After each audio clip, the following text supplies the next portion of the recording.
Welcome back to the PM Studios. I know it's been a while since I've been here, but I'm here now. Life happens. I'm recording this today on a Women's Day. What a day it is. And it reminds us of the days that went by. In 1956, brave women decided to march to the Union buildings at the heart of the brutal apartheid regime.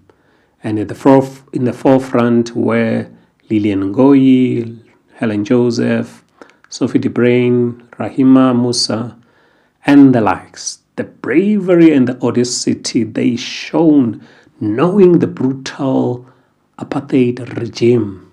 It was something. They were prepared to put their lives on the line, fighting for the just cause.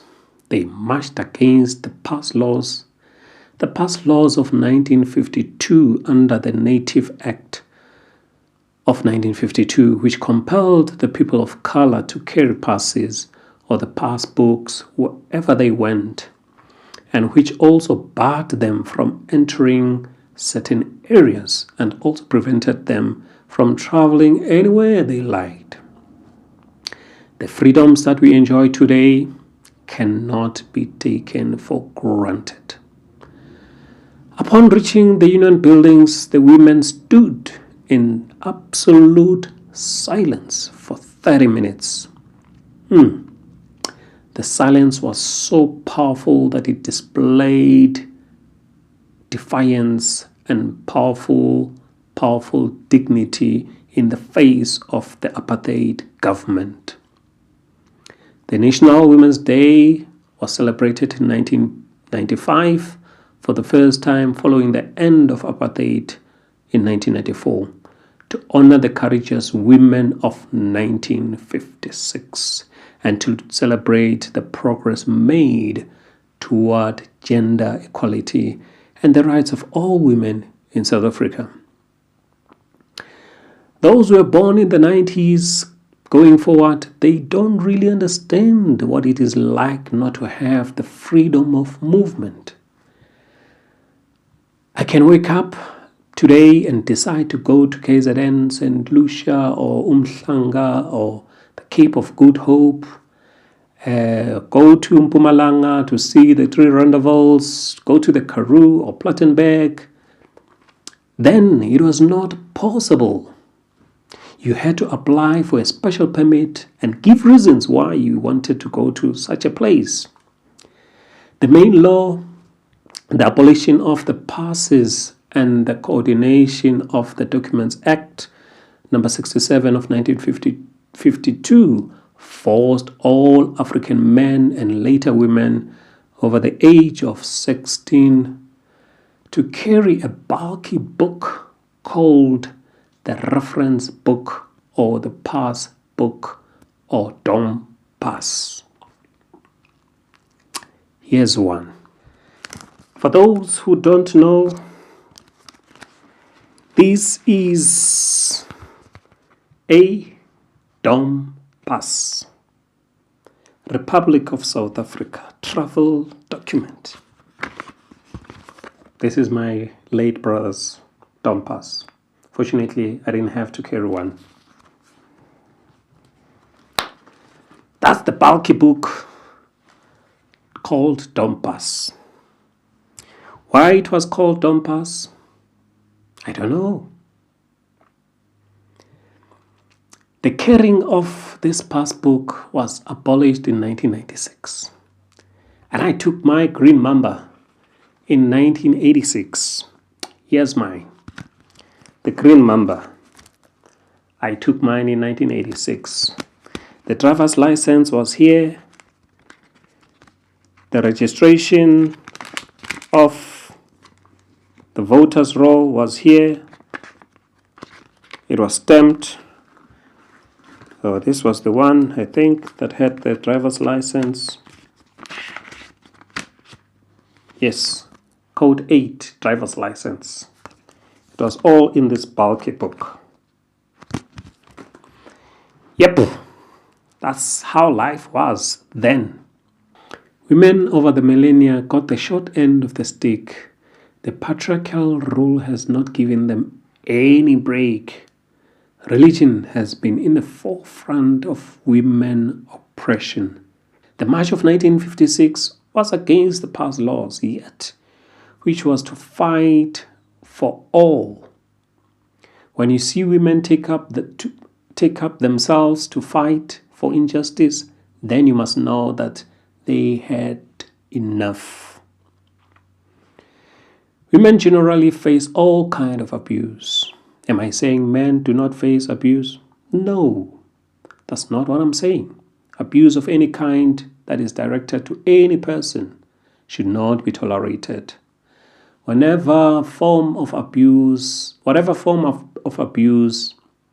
it is, people should never tolerate such abuse, especially abuse that is targeted towards those who are vulnerable and who are powerless and weak. This could be due to lack of financial resources, which can make people to be powerless. Sometimes it is said that marriages in the old days lasted longer. More often than not, this was caused by the fact that women had no power, had no financial means. Therefore, they could not just leave their marriages. Has it been that they were financially viable? I guess divorce rate would have been the same. That's my guess, of course. Let us give praise where it is due. Women are more resilient than men. They are able to stand for all kind of nonsense that men would never generally stand for. You find a man impregnating a woman and take no responsibility for raising that child. The woman generally will raise the child alone. Am I saying that men who generally run away from their responsibilities are okay? No, that's not what I'm saying. Some women do run away as well. If a woman runs away from such kind of a thing, you should be very worried. It is these women that paved the way for old regime to succumb to the pressure that was exerted upon them. There was immense kind of pressure from all places. International communities and sanctions were put upon the old regime. The sports people could not play, they could not travel and play and show their talent. There was an immense kind of pressure that was targeted against the apartheid regime. The country could not go ahead with such laws. The UN resolution 2022, UN resolution 2202 of the General Assembly in 1966 passed a motion that apartheid was a crime against humanity. Underline 1966. This resolution was passed in 1966. But when was apartheid abolished as a law? 28 years later. After serious pressure and when it was not very, very viable for the government to run the country, the government was in serious debt. The new government came in and adopted a substantial amount of debt, which they eventually paid off. Guess what? We are back to square one. We owe everybody that cares to lend us money. I will not say much about the current leadership. The less I say, the better. Is apartheid over? Of course not. It will take some time for it to be fully eradicated. Tata Mandela said on the 10th of May 1996 in his speech on that historic day of the adoption of the Constitution, our pledge is never and never again shall the laws of our land render our people apart or legalize their oppression and repression. Together we stand, we shall march hand in hand to a brighter future. Underline the word march. We shall march hand in hand. Do you blame those who march today? Of course not. Stand up and do your bit. If everyone does his bit, then you can move forward. Other women, not really in the struggle, but women in the business sectors, entrepreneurs, the likes of Mama Nonkululeko, Gobodo, they are the women that came into this land and fought to be seen. And they fought to create businesses that today employ a lot of people.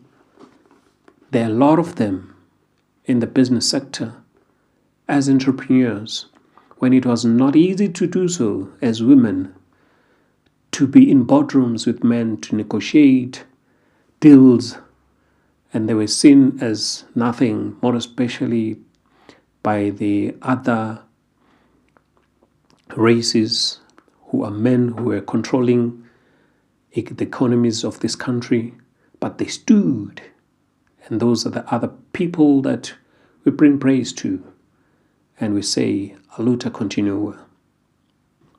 Big ups to the women of South Africa. Big ups to the women of Africa. The likes of Bomama Winnie Mandela, Albertina Sisulu, Helen Joseph, Charlotte Maxeke, Sophie de Brain, Rahima Musa, Mampele Rampele, Nonkululeko, Mashalaba, and the unsung heroes of this land of ours. The beautiful land of South Africa that we must guard with everything that we have and protect it from those who want to steal it from us and for the children yet to come, generations and generations, because there are those that seek to destroy our beautiful land. South Africa stands in a position where it is at the tip of Africa, where everybody wants to migrate to South Africa. Yes, we have issues in South Africa, and we have to stand as one to be able to conquer and make sure that we guard this beautiful land. Imbokodo, Aluta continua. Thank you very much.